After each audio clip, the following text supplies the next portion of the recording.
In a remote village, a constant, unnatural hum from the earth is causing sickness. The villagers, driven by fear and ancient lore, believe a subterranean dragon is angry. To save themselves, they prepare the unthinkable, the sacrifice of a child. But what if the myth isn't just a story?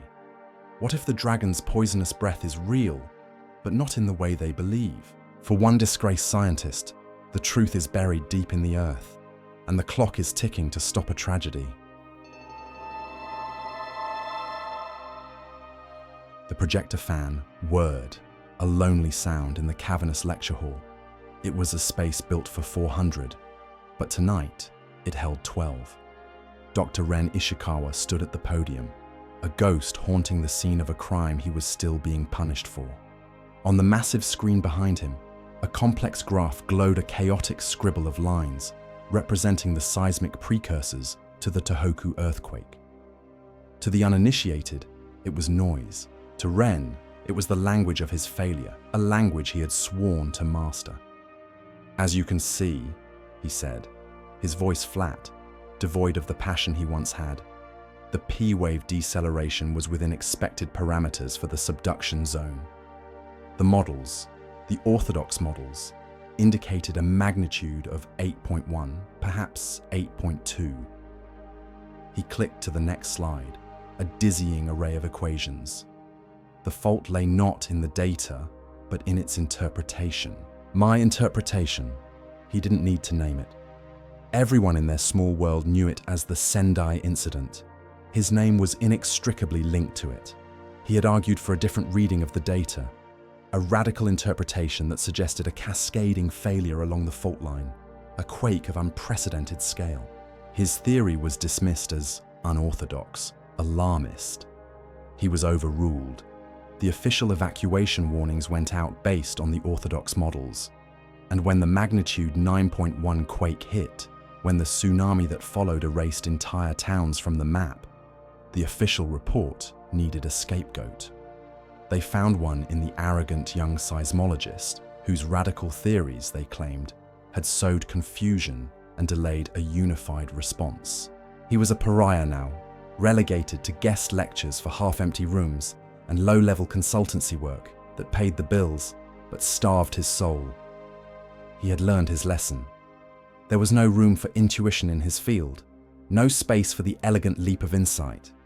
There was only data, cold, hard, defensible data. "Any questions?" he asked, the words a perfunctory closing ritual. A young man in the back row, bold or perhaps just naive, raised his hand. "Dr. Ishikawa," he began, not waiting to be called on. "I read the official inquiry. It didn't just disagree with your theory, it said your methods were flawed, that you gave undue weight to anomalous infrasound readings that had no proven correlation to tectonic events. Is that true?" The air thickened. Ren's fingers tightened on the edge of the podium. The student's question wasn't one of curiosity. It was an accusation, echoing the whispers that had followed him for years. Flawed, unproven, reckless. For a single terrifying second, the carefully constructed wall around his composure crumbled.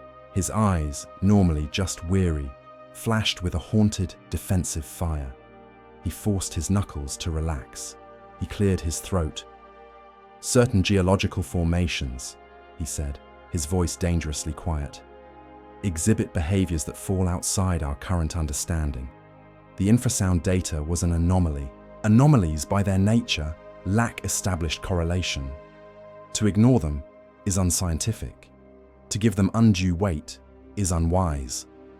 He let the word hang in the air, a sterile academic term for a catastrophe that had cost thousands of lives and his entire career. He had built his new life on the rock of verifiable proof, a fortress against the treacherous marshlands of interpretation. He would never be unwise again. Later, in the stark white confines of his apartment, the silence was a judgment. The room was a transient space, defined by what was absent. No photos, no keepsakes, just stacks of packed cardboard boxes that had remained sealed since he'd been forced to move a year ago. A single glass of Suntory whiskey sat on his desk, its amber glow the only warmth in the room. He sat before his laptop, scrolling through the banal emails of his current life. And then one caught his eye. The subject line was an oddity, a piece of grit in the smooth machinery of his routine. Consultation request, anomalous acoustic phenomenon, Misaki village. He clicked it open. The email was from a man named Kenjiro Sato, the mayor of some forgotten town in the mountains of the Kii Peninsula. The prose was formal but laced with an undercurrent of desperation. It spoke of a rhythmic hum emanating from the ground. A local health crisis. Attached was a low-resolution audio file. Ren leaned back, a cynical smile touching his lips. A humming village. It was the stuff of rural folklore, of overactive imaginations fueled by isolation and cheap sake. Probably a faulty generator at the local lumber mill, or resonance from an underground water pump. A simple problem for a simple people. It was almost insulting, but the consultancy fee was respectable, and a confirmed success, no matter how trivial, would be a small, welcome data point in the column of his rehabilitation. He double-clicked the audio file. It loaded, and a sound filled his small apartment, not through the tinny laptop speakers, but seemingly from the air itself. It was a deep, resonant pulse. A low, vibrating thrum that was less a noise and more a pressure wave. It wasn't the chaotic rumble of machinery or the irregular gurgle of water. It was rhythmic, frighteningly, perfectly, metronomically rhythmic. Thrum, pause, thrum, pause, thrum. For a moment, he was intrigued. Then his new discipline asserted itself. He muted the file and ran a quick preliminary analysis, a swift practice set of calculations. He mapped the likely culprits: low-frequency acoustic resonance, harmonic vibrations from a geological source, industrial interference. The simplest explanation was almost always the correct one. He typed a curt reply to Mayor Sato, agreeing to the consultation and outlining his equipment needs. He would go there, plant his sensors, identify the logical source, and leave. It was a chance to apply cold, hard science to a problem born of provincial hysteria. A clean, easy win. He shut the laptop and finished his whiskey, the memory of the perfect, unnatural pulse already fading, dismissed as a quirk of a poor recording. The aging university van complained as it climbed the winding mountain roads, the engines straining against the incline. Mist clung to the dense cedar forests, swallowing the world, until only the next 10 meters of cracked asphalt were visible. Misaki village did not appear. It materialized from the grey shroud. It was a place out of time, a collection of traditional wooden houses with heavy tile roofs, clustered in a narrow valley carved by a swift-moving river. The air was heavy with the smell of damp earth and wood smoke. Ren parked the van in a gravel lot next to what passed for the village hall. As he killed the engine, the sudden silence was profound. He grabbed his preliminary case file from the passenger seat, his mind already cycling through diagnostic procedures. He was the expert, the voice of reason arriving in a world of superstition. He would be in and out in 48 hours. He stepped out of the van, and the real world hit him like a physical blow. It wasn't a sound, not at first. It was a feeling, a vibration that traveled up through the soles of his boots, through his legs, and settled deep in the cavity of his chest. It was a low, powerful hum, seeming to emanate from the very bedrock of the earth beneath his feet. He could feel it in his bones, a sympathetic resonance in his own skeleton. And then he heard it, the same, perfectly regular pulse from the audio file. Thrum, pause, thrum. But the recording had been a pale ghost of this. Here, it was an omnipresent reality. It was not loud, but it was absolute, cutting through the mountain silence, a fundamental note to which the entire valley seemed tuned. Ren stood frozen, his hand on the van door, his knuckles white. His quick, dismissive analysis, his confident theories about generators and water pumps, all evaporated in an instant. No industrial machine produced a sound this clean, this pure. No known geological process created a pulse with this kind of unnatural, metronomic precision. His scientific confidence, the very fortress he had built around his soul, was shaken to its foundation, not by an argument or a contradictory paper, but by a simple, physical sensation. His world of predictable data had just collided with a messy, inexplicable, and deeply intimidating reality. He looked up, and from the shadows of doorways and behind paper screens, he saw faces. The villagers were watching him, their expressions a disturbing mixture of desperate hope and profound, knowing suspicion. They had been living with this impossibility for months, and they knew, in a way he was only just beginning to comprehend, that he had no idea what he was facing. The stares of the villagers followed Ren Ishikawa as a tall, weary man in a formal suit approached from the village hall. This was Mayor Kenjiro Sato, his face a roadmap of sleepless nights. He offered a short, formal bow, which Ren awkwardly returned. There were no pleasantries. The ever-present hum that vibrated through the gravel lot was the only introduction needed. The mayor's office was a cramped space, filled with filing cabinets and the faint, sweet smell of old paper. A single window looked out onto the village square, where life seemed to move in slow motion, weighed down by the oppressive, rhythmic pulse from below. The sound was even more noticeable indoors, a constant pressure against the eardrums. "It began 6 months ago," Sato said, his voice raspy. He gestured for Ren to sit, but remained standing himself, as if unable to rest. At first it was faint. Some thought it was their imagination, but it grew more insistent. Ren nodded, trying to anchor himself in the familiar process of consultation. "Have there been any geological events? New construction? Industrial activity in the region?" Sato gave him a tired look. "Doctor, we are a village of farmers and lumbermen. Our newest piece of industrial equipment is a 20-year-old tractor. We had the prefectural geologist visit 2 months ago. He brought his machines, listened, and told me it was most likely low-frequency acoustic resonance from a cavern system.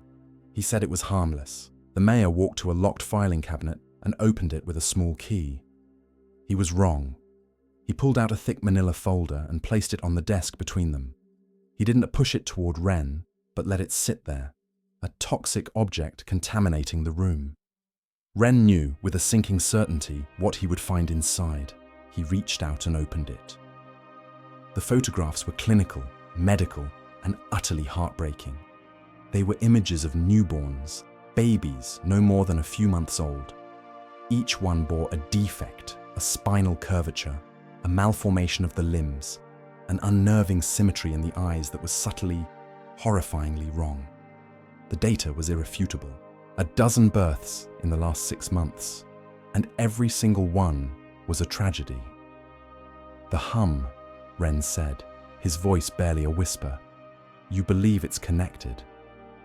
"The timing is not a coincidence," Sato stated, his voice hardening.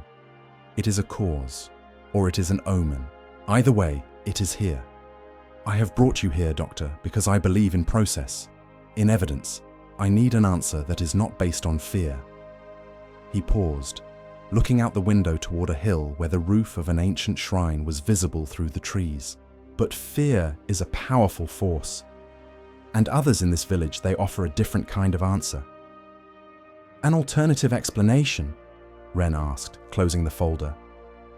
"Our shrine maiden, Hina Yamada," Sato said, the name spoken with a mixture of respect and trepidation. "She claims to know the source of the hum. She says it is not a resonance. She says it is a voice, the Naku-Tsuchi, the crying earth." The next day, Ren sought refuge in his work. He established a grid of geophones across the valley floor, their slender spikes penetrating the dark, rich soil of the rice paddies. Each sensor was a small node of logic in a world that was rapidly losing its sense. The process was a familiar meditation. Kneel, plant the sensor, check the level, connect the cable, move to the next point in the grid. It was methodical. It was controllable. The hum was still there, a constant vibration in the mud beneath his knees. But out here, under the open sky, he could almost pretend it was just data waiting to be collected. He was running a cable along a narrow dike when he saw her. A young woman, Yui Kimura, stood at the edge of the paddy, holding a small baby wrapped in a white blanket. She wasn't watching him work. She was simply there, a silent sentinel of the village's grief. Ren had seen her picture in the mayor's folder. Her child was one of them. He tried to ignore her, to focus on the connection port in his hand, but her presence was impossible to dismiss. Her stare was not accusatory, not angry. It was something far worse, a hollow, bottomless plea. It was the look of someone who had exhausted all hope and was now simply bearing witness to her own tragedy. She didn't need to speak. Her silence screamed louder than any voice. It asked the question he had no answer for. Why? As he stood there, frozen under her gaze, the subterranean pulse seemed to swell. The air grew thick and heavy, the vibration in his chest tightening its grip. He could feel his heart trying to beat in counter-rhythm to the Earth's unnatural pulse. The scientific detachment he had cultivated for years was no defense against this. This wasn't an abstract problem anymore. It wasn't a data set or a consultation fee. It was a mother and her sick child, standing in a field, asking for a miracle he couldn't provide. Night fell, and Ren sealed himself inside his temporary research base, a disused classroom in the village's old schoolhouse. The hum was a low predator, circling the building. Here, surrounded by his equipment, he was supposed to be king. The glowing screens of his laptops and monitors were his instruments of power, tools meant to impose order on chaos. He collated the data from the first 12 hours of readings. The numbers flowed onto the screen, forming graphs and charts. He ran the primary diagnostic. Nothing. No tectonic friction, no magmatic resonance, no industrial noise. He ran a deeper analysis, searching for telltale signatures, for the subtle chaos that defined every natural phenomenon. There was none. The signal was perfect. It was a pure, unwavering sine wave, pulsing at a frequency that had no logical source. It was too stable, too coherent. It was, by all accounts, scientifically impossible. He ran the models again, tweaking parameters, accounting for every conceivable variable. Each time, the result was the same. Source unknown. Anomaly. A cold dread, intimately familiar, crept up his spine. It was the ghost of Sendai. The feeling of staring at data that broke the rules, that whispered a truth his science couldn't explain. He was supposed to be the rational man, the one who dispelled myths. But the myth was proving more robust than his science. With a cry of pure frustration, he slammed his fist on the cheap wooden desk. The monitors flickered. The data remained unchanged. Mocking him. He was a fraud. A man who had built a fortress of logic and reason, only to find himself besieged by a phantom he couldn't measure. A ghost in the machine of the world itself. He couldn't stay inside. The humming walls of the schoolhouse felt like they were closing in. Drawn by a sound drifting on the night air, the rhythmic beat of a taiko drum and the thin, reedy sound of chanting Ren walked through the sleeping village. The sounds led him up a stone-paved path, past moss-covered statues, to the village's ancient Shinto shrine. Lanterns cast a soft, flickering glow on a clearing where 24 villagers stood in rapt attention. At the center, before the dark wooden shrine building, was Hina Yamada. She moved with a hypnotic, unnerving certainty, her white and red robes a stark contrast to the gloom. The chanting was a call and response, her powerful voice leading the villagers, the drumbeat and the subterranean hum weaving together into a single, cohesive rhythm. It was a complete, self-contained universe of belief. Ren stood in the shadows of a great cedar tree, an intruder. This was the alternative explanation the mayor had spoken of. It was ritual and faith, a system built to provide comfort and control where his science offered only question marks. As if sensing his skeptical gaze, the chanting stopped. The drum fell silent.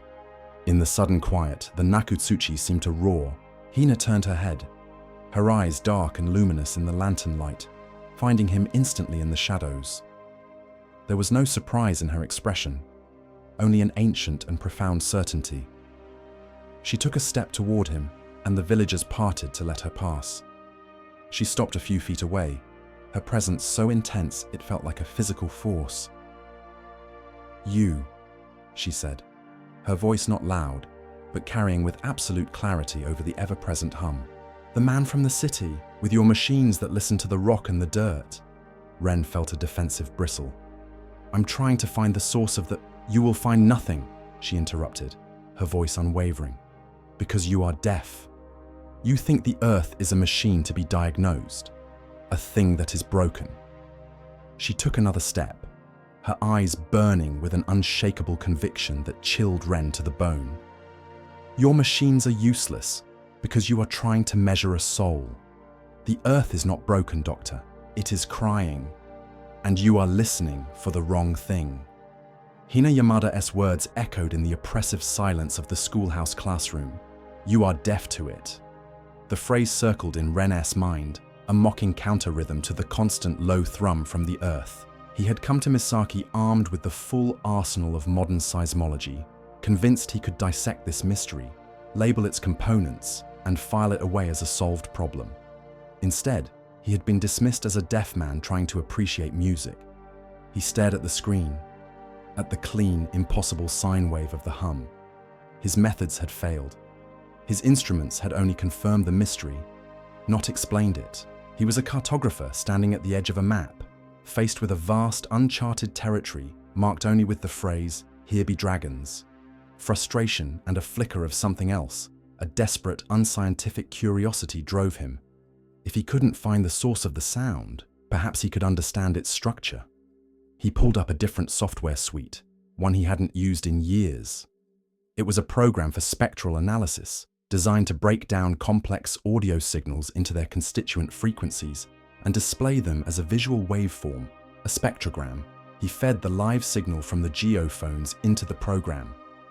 On the screen, the hum rendered itself visually. It wasn't the simple, elegant line of a pure sine wave. It was intricate, complex, a latticework of harmonics and overtones that built upon the fundamental frequency. It scrolled across the monitor, a continuous ribbon of visual data, and it repeated. Every 17 seconds, the exact same complex pattern scrolled by. Ren leaned closer, his face inches from the screen. It wasn't just a repeating pattern, it was a shape. Within the glowing green lines of the spectrogram, there were distinct clusters, sharp angles and elegant curves. It looked intentional. It looked less like a random signal from a geological process and more like a symbol, a character from some long-forgotten language. His mind screamed the word pareidolia. It was a classic cognitive bias, the brain's desperate and often flawed attempt to find meaningful patterns in random noise. Seeing a face in the clouds, a message in the static. He was a scientist. He knew the pitfalls of anthropomorphizing data. It was the cardinal sin that led to the kind of reckless speculation he had sworn off since Sendai. He shook his head, pushing back from the desk. It was nothing. A trick of the light, a symptom of exhaustion and stress. But he couldn't look away. The symbol, the script, the message, scrolled past again. Perfect and unchanging. Hina's voice returned, a whisper in his ear. It is crying. He was looking at the shape of a tear, a sound given form, and for the first time, Ren Ishikawa was terrified not that he would be wrong, but that the impossible truth was staring him right in the face. The next morning, Ren sought out Miyasato with a request that made him feel like a fool. He asked to see the village's historical records, its founding myths, anything that mentioned the Naku-Tsuchi. He tried to frame it as a cultural contextual analysis, a way to understand the local psychology. But the mayor simply gave him a long, knowing look and handed him a key. "The archives are in the back of the old storehouse," he said. "Be careful, the floors are not what they once were." The storehouse was a tomb of forgotten things, smelling of dust, cedar, and decay. In the back, behind stacks of old festival decorations, was a heavy wooden door. Ren turned the iron key, and the lock groaned open. The archive room was tiny, a closet packed from floor to ceiling with scrolls, bound ledgers, and wooden boxes. The air was thick with the ghosts of centuries. The hum was muffled here, but still present, a quiet vibration that seemed to have soaked into the very paper itself. He spent hours carefully unrolling brittle scrolls, his fingers stained with dust. Most were tax records, crop yields, genealogies. Then he found it, in a lacquered wooden box. The scroll was heavy, made of thick, high-quality paper, its edges bound in silk. As he unrolled it, breathtaking artwork emerged, painted with pigments that were still vibrant after centuries. It was the Village S founding myth. The scroll depicted a line of mountains, unmistakably the ones that cradled Misaki, and beneath them, a great serpentine dragon coiled in the darkness of the earth. The painting showed the first settlers of the village living in fear, their faces contorted in terror. The text, written in an archaic form of Japanese, spoke of the Dragon S power, its deep slumber, and its fearsome roar that could shake the foundations of the world. And then Ren saw it. The final panel on the scroll was a large stylized depiction of the Dragon S head, its mouth open, bellowing, and from its mouth issued not fire, but a pattern. The ancient artist had tried to render the sound of the Dragon S roar.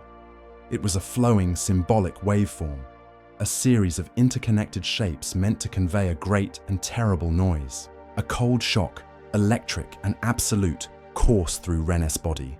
He fumbled for his tablet, his hands shaking.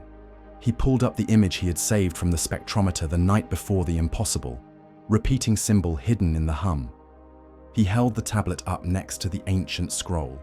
They were the same. The angles were softer, the lines more fluid, but there was no mistake. The symbol on his screen and the Dragon S roar on the scroll were a direct, undeniable match. A chill that had nothing to do with the damp air of the archive spread through his limbs. This wasn't a story. It wasn't a myth. This scroll was a 500-year-old piece of data. The villagers hadn't been telling a fairy tale. They had been recording a scientific observation in the only language they had. The dragon was real. That night, the dragon spoke. Ren was walking back from the archives, his mind a whirlwind of impossible conclusions, when the ground lurched beneath his feet. It was not the familiar, rhythmic pulse of the hum. This was a violent, chaotic shudder. A deep, grinding roar erupted from the earth, and the hum pitched upward, intensifying into a painful, gut-wrenching groan that vibrated in the air, in the teeth, in the very marrow of the bone. Panic exploded in the village square. People screamed and scrambled for open ground as the world shook. The roof of an old shop cracked, heavy tiles sliding and shattering on the stone ground below. The tremor lasted only a few seconds, but it left behind a transformed reality. The fear that had been a low simmer in Misaki had now boiled over into raw, unrestrained terror. And into that terror, Hina Yamada stepped. As the villagers huddled together, crying and praying, she emerged from the shrine. She moved with a preternatural calm, an island of stillness in a sea of chaos. She climbed onto the wooden platform in the center of the square, the same one used for festival announcements. Her face was grim, her eyes filled with a terrible fire. "It is the final warning," her voice rang out, cutting through the panicked sobs and the agonizing groan of the earth. She didn't need to shout. Her authority was absolute. All eyes turned to her. The great Ryujin, the dragon beneath us, has stirred from its slumber. Its cries have gone unheard. Its warnings have been ignored. She swept her gaze across the crowd, her eyes seeming to pierce each person individually. Ren stood at the edge of the square, frozen, invisible. "For months, it has been crying out in pain," Hina declared. and its pain has become a poison in our soil, in our water, in our children. This tremor is its final roar of anger. The time for listening is over. She raised her arms, her white sleeves like the wings of a great bird in the dusk. The old ways demand a price for balance. To soothe the anger of the dragon, to purify the village and save our children, a sacrifice must be made. An offering must be given to quiet the crying earth. The crowd was a single entity now, bound by shared terror. They were beyond reason, beyond doubt. Ren's science was a distant, useless whisper against the thunder of their fear. Hina's words were a lifeline, a concrete plan in the face of an incomprehensible threat. A man near the front fell to his knees, his face streaked with tears. "A sacrifice!" he screamed. The cry was picked up by another and another, until the entire village square was a roaring chorus, a terrifying symphony of fear and desperation. "A sacrifice! A sacrifice!" they chanted, their voices rising to meet the unholy groan of the earth, sealing their fate. The chants from the village square had faded, replaced by a silence that was somehow more terrifying. It was the silence of consensus, of a community that had made a terrible decision. Inside the schoolhouse, Ren Ishikawa worked with a feverish intensity he hadn't felt in years. The shame of Sendai, the fear of being wrong, it was all gone, burned away by the immediate, horrifying clarity of his new purpose. A child was going to die. He was no longer a scientist trying to debunk a myth. He was an archaeologist of belief, and the ancient scroll was his Rosetta Stone. He unrolled it carefully across 2 desks, the painted dragon glaring up at him under the harsh light of a bare bulb. He had requested all prefectural geological surveys of the region from the post-war era, and the digitized files were open on his laptop. He was treating the myth not as fiction, but as a map, a pre-scientific society's attempt to chart a dangerous natural phenomenon. He scanned the archaic text alongside the scroll's artwork, cross-referencing the descriptions with the topographical data on his screen. The legend spoke of the dragon's heart, deep beneath the highest peak. His seismic sensors confirmed a large, hollow cavity there. It spoke of the dragon's veins, which his ground-penetrating radar suggested were a network of lava tubes. Then he found the crucial passage.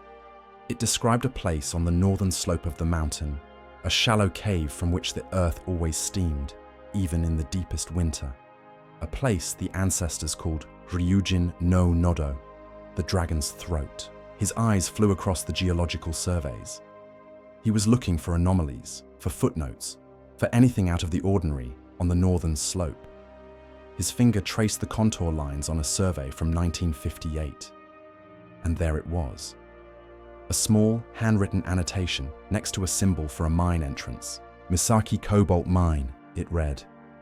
Operations ceased 1956. Shaft sealed. Deemed geologically unstable. Note: significant geothermal activity and persistent emission of unclassified sulfide gases. Ren stared at the words. The dragon's throat. A place that steamed. A place that breathed out a strange gas. The pieces slammed into place with the force of a physical impact. The hum, the sickness, the myth, it was all connected, and the connection was real. He now knew where he had to go. He threw on a jacket and burst out of the schoolhouse, his heart pounding with a desperate hope. He had to stop them. He had to make them listen. But as he entered the village proper, the scene that greeted him froze him in his tracks. The atmosphere was not one of hysteria, but of grim, somber ceremony. Villagers moved with a quiet determination, hanging white paper-shide prayer strips used for purification from the eaves of every house. The sound of a single, slow drumbeat echoed from the shrine. There was no joy here, no religious fervor. There was only the profound, tragic weight of a community doing what it believed it must to survive. He saw Mayor Sato standing by the well and ran to him, grabbing his arm. "Sato-san, you have to give me more time. I think I know what it is. It's the old cobalt mine." The mayor, his face a mask of exhausted grief, refused to meet his eye. He slowly pulled his arm away from Ren's grasp. "More time for what, Doctor?" he asked, his voice hollow. "For more theories? For more machines that tell us nothing? I have to protect my people." He finally looked at Ren, his eyes filled with a terrible final pity. "Your science has failed them." Sato turned and walked away, leaving Ren standing alone in the center of the path, a ghost in his own story. The community had closed ranks, surrendering completely to the logic of their fear. He was an outsider, his rational pleas as meaningless as the whisper of the wind. Then, a small procession emerged from one of the larger houses. It was a group of village women, their faces set and solemn. In their midst was Yui Kimura, the young mother from the rice paddy. Her face was ashen, her eyes staring blankly ahead as if she were already in another world. And in her arms, wrapped in a pristine white blanket, was her child. They were leading her, slowly and inexorably, up the stone path toward the shrine. The blood drained from Ren's face. The sacrifice. It wasn't an abstract concept anymore. It wasn't a nameless, faceless offering. It was this child, this innocent, sick child. The stakes, already impossibly high, had become unbearable. He was utterly, completely alone. His science had failed. The mayor had abandoned him. And a child was about to be sacrificed to a myth he was just beginning to understand. He had only one chance left. He turned and ran, not toward the shrine, but toward the mountain. The forest was a tangled, primal wilderness. Ren scrambled up the steep northern slope, the old survey map clutched in one hand, a portable gas analyzer and climbing gear slapping against his back. The rhythmic hum grew louder with every foot of elevation he gained, a deafening, all-consuming thrum that vibrated through the very rock he clung to. It was guiding him. The dragon was calling him home. After an hour of frantic climbing, he found it, hidden behind a curtain of overgrown vines. A section of rock face, unnaturally flat, with a dark seam running through it. It was the mine entrance, sealed decades ago with a thick slab of concrete. But the tremor had done its work. A large, jagged crack ran from top to bottom, a dark wound in the mountainside. A faint, foul-smelling vapor, like rotten eggs and volcanic sulfur, hissed from the opening. The hum was overwhelming here, a physical presence that made his vision swim and his teeth ache. This was the dragon's throat. He unslung the gas analyzer and switched it on, the device whirred to life, its sensor taking a sample of the air. Ren held his breath. The screen flickered, and then the numbers appeared, climbing at an impossible rate. Within seconds, the device emitted a piercing, high-pitched scream, its red warning light flashing frantically. Ren stared at the readout, his mind struggling to process the information. It was detecting a complex hydrogen sulfide gas, laced with other aerosolized minerals from the cobalt deposits, and the concentration was astronomical, hundreds of times the level considered safe for human exposure. He switched the display to show the gas's known properties. The final line of text made his blood run cold. Primary biological effect. Known teratogen, an agent that causes birth defects. This was it. The scientific truth at the heart of the myth. The dragonous breath wasn't supernatural. It was a toxic, teratogenic gas, leaking from a geothermally active mine. The hum was the sound of the unstable rock formations resonating under immense pressure, and the sickness that plagued Misaki's children was the direct result of this poison seeping into the valley's air and water. The ancient warnings, the fear of the dragon's breath, it had all been real, terribly, scientifically real. He finally had the answer. Now, he just had to get back before it was too late. Dusk bled into night, and the lanterns around the ancient shrine cast long, dancing shadows. The entire village was gathered, a silent, hollow-eyed congregation. The painful groan of the Naku-Tsuchi was the only sermon, a liturgy of despair that vibrated through the packed earth. At the center of the clearing, before a moss-stained stone altar, stood Hina Yamada. Her face, illuminated by the flickering light, was a mask of grim resolve. Beside her stood Yui Kimura, her body rigid with a grief so profound it had gone beyond tears. She clutched her baby to her chest, the small, white-wrapped bundle unnaturally still. Hina-S voice rose, a clear, powerful chant that wove itself into the Earth's agonizing hum. She was speaking to the dragon, to the spirit of the mountain, her words echoing a rite that had not been performed for 500 years. She raised her hands to the sky, and an elder villager placed a ceremonial dagger into them, its polished blade gleaming in the lantern light. She turned to Yui. The moment had come. The air was thick with a terrible, sacred finality. Hina raised the dagger high, its point aimed not at the child, but at the sky, a symbolic gesture before the final act. The crowd held its breath. "Stop!" The voice ripped through the ceremony, a raw, human sound that shattered the sacred tension. Ren Ishikawa burst into the clearing, stumbling from the forest path. He was covered in dirt and sweat, his clothes torn, his breath coming in ragged gasps. He held a small, beeping electronic device in his hand like a talisman. He was a man from another world, an apostle of science crashing a blood sacrifice. The villagers turned on him, their faces hardening with anger, but he only had eyes for Hina. "Stop!" he gasped again, taking a staggering step forward. "You don't understand.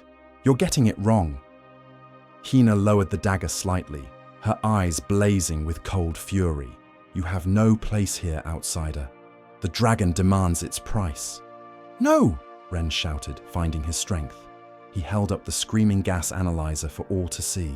"The dragon doesn't want a price. It wants us to listen." He didn't wait for permission. He strode toward the altar, his voice ringing with a new and powerful certainty that commanded attention. "The legends are true," he yelled, his voice carrying over the groan of the earth. The villagers gasped, confused. This was not the dismissal they expected. Hina was right. The dragon is real. The earth is crying. He had their attention. He pointed down at the ground, then toward the mountain. "That sound, the hum, it's the sound of the dragon's lair, the great cavern beneath us, straining under immense pressure. The tremor didn't make the dragon angry, it was a cry of pain. The tremor cracked its lair open." He took a step closer to Hina, his eyes pleading. "Think of the legends. They don't just speak of the dragon's roar.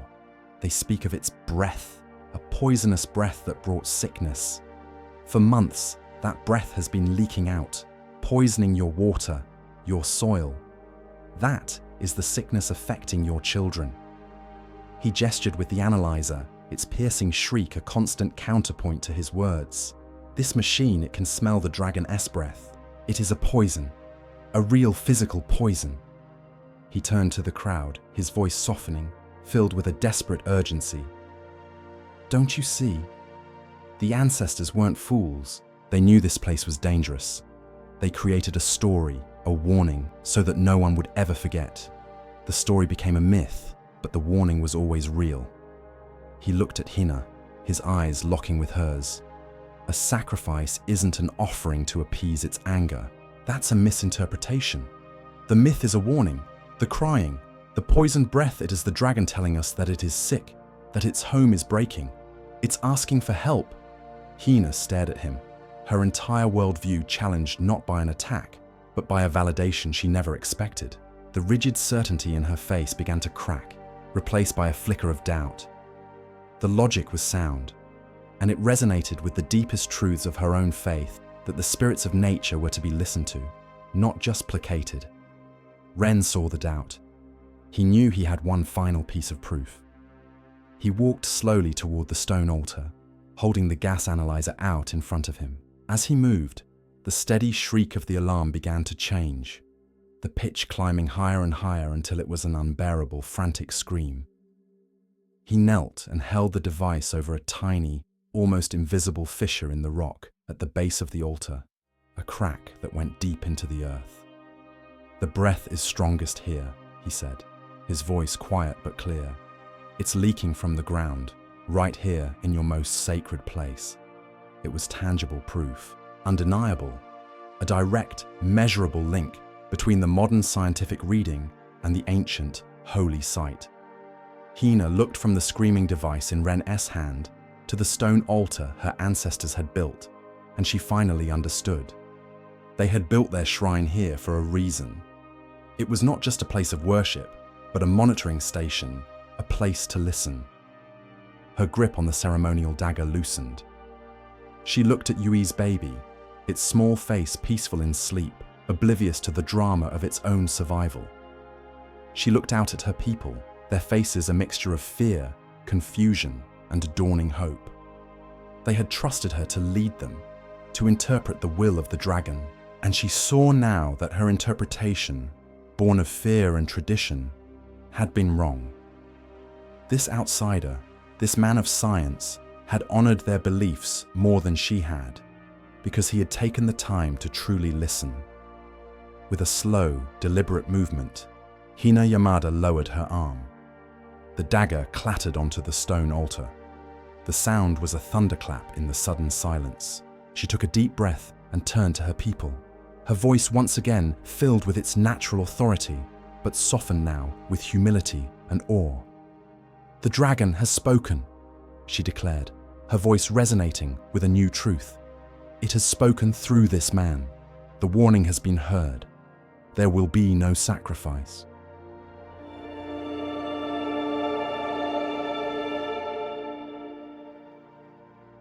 What's so compelling about the story of Misaki Village is how it challenges our idea of what it means to be right or wrong. It's easy to dismiss the villagers' belief in a subterranean dragon as simple superstition, and for most of the story, our hero Dr. Ishikawa does just that.